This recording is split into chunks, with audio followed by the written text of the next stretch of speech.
বিদেশ থেকে টাকা পাঠাইতেছে, খুশি।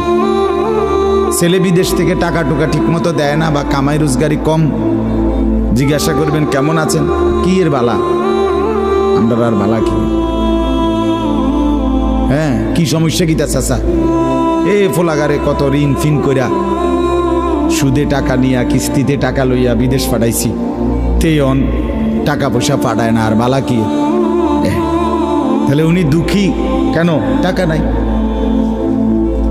আবার টাকা পাঠাইতেছে, মাশাআল্লাহ পান খাওয়ার স্টাইলই আলাদা,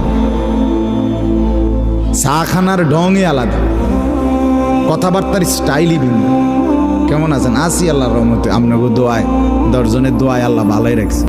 কেমনি ভালো, এতে আল্লাহর রহমতে টাকা পাঠায়, আমরা তার মা আমি আমরা মিল্লা খাইয়া পইরা ভালো আছি।